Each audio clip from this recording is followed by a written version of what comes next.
안녕하십니까. 월간조선 배진영 기자입니다. 8월 5일 조간신문에 제 눈길을 끈 기사가 하나 실렸습니다. 후안 카를로스 1세 전 스페인 국왕이 망명길에 올랐다는 뉴스였습니다. 후안 카를로스 1세는 지난 수년 동안 1천억 원대의 비자금을 조성하고 돈 세탁을 했다는 혐의로다가 검찰의 수사를 받고 있었습니다. 드디어 이제 검찰 수사의 칼날이 자신을 향해 오자 더 이상 왕실에 부담을 주지 않겠다. 아들인 펠리페 6세에게 부담을 주지 않겠다. 그러면서 망명길에 오른 것이죠.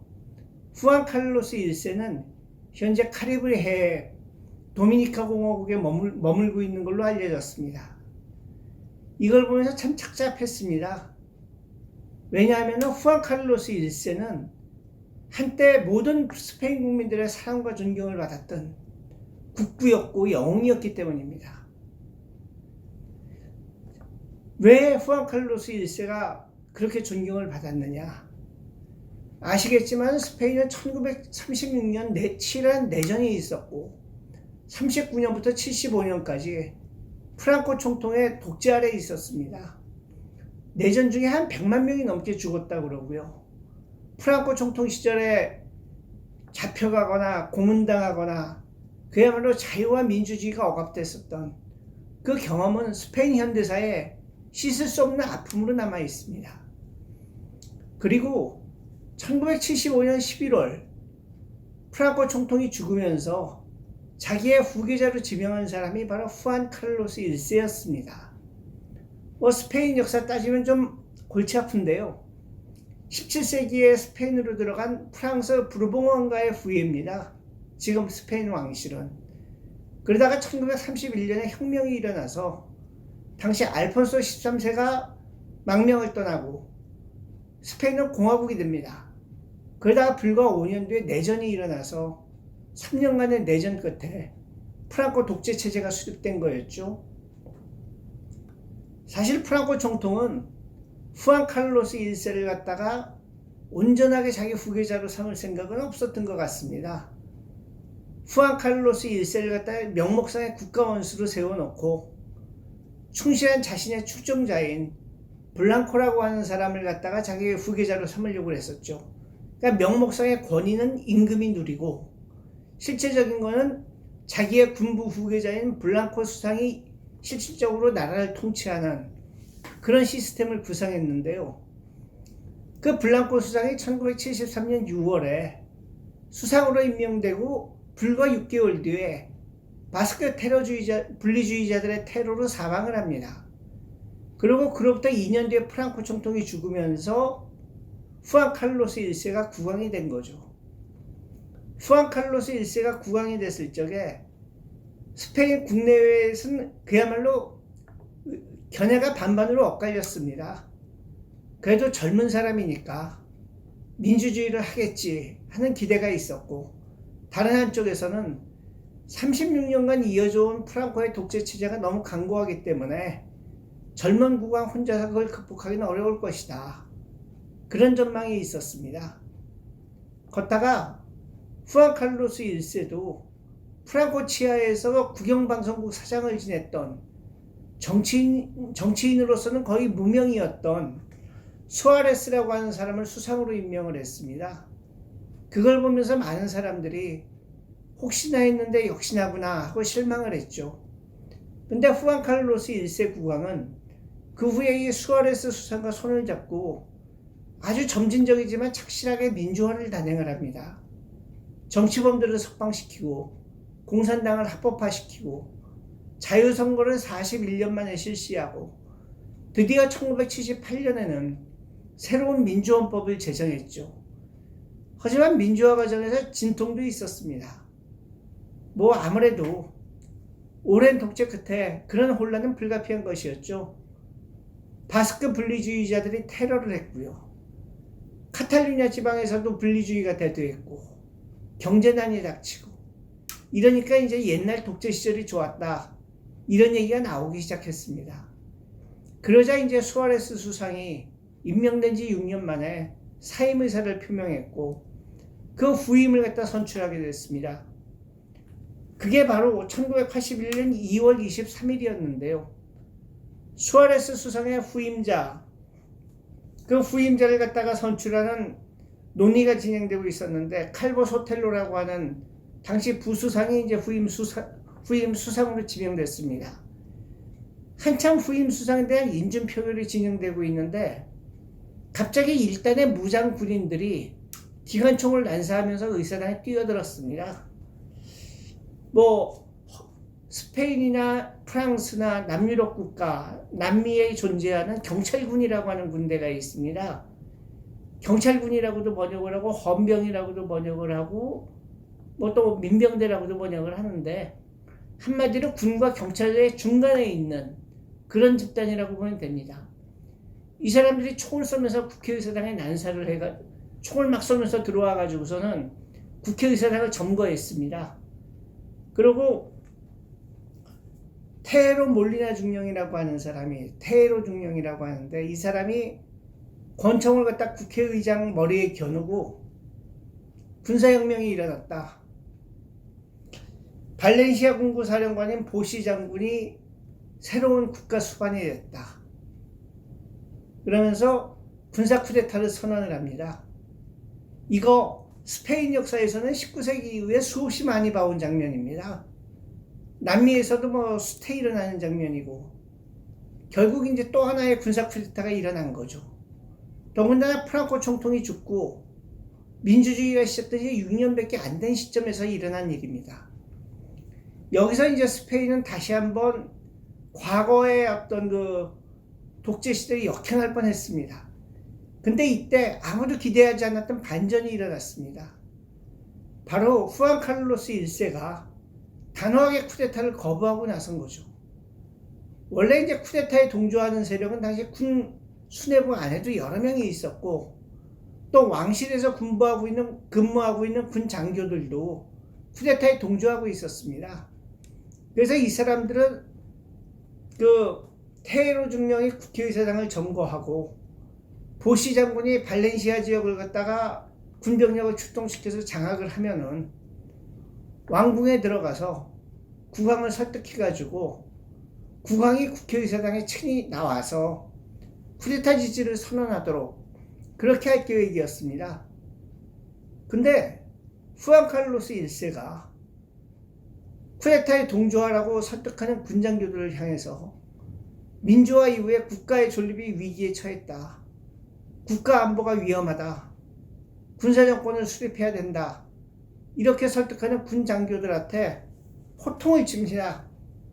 나는 민주주의와 자유를 지키도록 우리 헌법은 국왕한테 민주주의와 헌법을 지킬 책임을 갖다 부여하고 있다. 나는 그 책임을 끝까지 수행하겠다. 그러면서 이렇게 얘기합니다. 귀관들은 내 시체 위에서 쿠데타에 성공할 수 있을 것이다. 한마디로 쿠데타 하려면 나를 죽이고 가라. 그 얘기인 거죠. 그러고 나서 국왕은 직접 전화를 붙잡고 전국에 있는 주요 군지휘관들에서 전화를 겁니다. 나는 절대로 쿠데타를 지지하지 않는다. 여러분들도 나와 합헌 정부에 충성하라. 결국 군지휘관들도 국왕의 단호한 결심 앞에서 여차하면 쿠데타에 가담할 생각을 하고 있던 군지휘관들이 국왕한테 충성을 맹세합니다.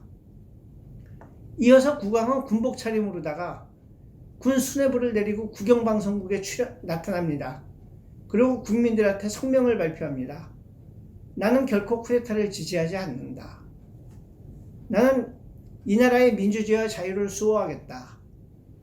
이미 정부와 군부를 향해서는 절대로 쿠데타 지지하지 말라고 엄명을 내려놨다. 국민들은 나를 믿고 동요하지 말라. 국왕의 이 단호한 태도 앞에서 결국 쿠데타군은 손을 들고 맙니다. 병력을 출동시켰던 발렌시아 군구의 보시 장군은 그냥 치안 질서를 유지하는 데 필요해서 군대를 출동시킨 거였습니다. 쿠데타 할 생각은 절대로 아니었습니다 하고 꽁무니를 뺐고요. 테헤로 중령도 항복을 했죠. 사실 그때까지만 해도 후안 카를로스 1세의 위치는 그렇게 확고한 게 아니었습니다. 프랑코가 지명한 후계자였거든요. 나이도 젊었습니다. 국민들은 이 사람이 과연 민주주의를 할 것이냐에 대해서 여전히 의구심을 품고 있었습니다. 근데 그 국왕이 목숨을 걸고 쿠데타를 진압한 겁니다. 이때부터 스페인 국민들은 진심으로 국왕을 사랑하고 존경하게 됐습니다. 그야말로 부패와 스캔들과 어떤 실정, 그리고 압제로 얼룩졌던 18세기 이후에 처음으로 스페인 국민들은 국왕을 존경하게 됐습니다. 사랑하게 됐습니다. 스페인이 갖고 있는 경항공모함 이름에는 후안 칼로스 1세의 이름이 붙었고요. 스페인 지폐에도 이제 칼로스 국왕의 얼굴이 올라갔습니다. 그런데 이게 참 그렇습니다. 인생이 아이러니한 건데 그렇게 존경을 받던 국왕이 지난 10년 동안 완전히 나락으로 추락을 했습니다. 2012년에 후안 칼로스 1세는 아프리카 보츠와나로 코끼리를 사냥하러 갔다가 부상을 당했습니다. 근데 이때는 스페인이 글로벌 금융 재정 위기로다가 극심한 고통을 겪고 있을 때였습니다. 실업률이 20% 30%까지 올라갔고요.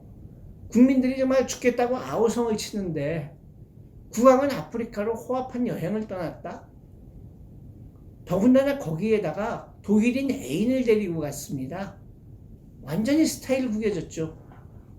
그 다음에 2013년에는 막내인 크리스티나 공주 부부가, 그러니까 공주와 사위가 공금횡령했다는 스캔들이 또 터졌습니다. 결국 2014년에 후안 칼로스 1세는 아들인 펠리페 6세한테 왕위를 물려주고 은퇴했습니다. 그거 참 창피한 은퇴였는데요. 이걸로 끝난 게 아닙니다. 2018년에는 그 한 독일인 여성 자인 비트겐슈타인이라고 하는 여성이 또 엄청난 폭로를 합니다. 후안 칼로스 1세가 내 이름으로 모로코에 주택을 갖다가 차명으로다가 사들였다. 그리고 사우디아라비아라든지 스페인 기업인들로부터 1천억 원이 넘는 돈을 갖다가, 한국 돈으로 1천억 원이죠. 1천억 원이 넘는 돈을 갖다가 비자금으로, 뇌물로 받아가지고 비자금을 조성을 했고, 그 비자금을 갖다가 돈 세탁을 했다. 그리고 후안 칼로스 1세는 사실 소피아 왕비하고 이혼을 하고 나하고 결혼할 때 위자료가 필요해서 그런 비자금을 마련한 거다. 이렇게 폭로를 한 겁니다. 완전히 망신살이 뻗친 거죠.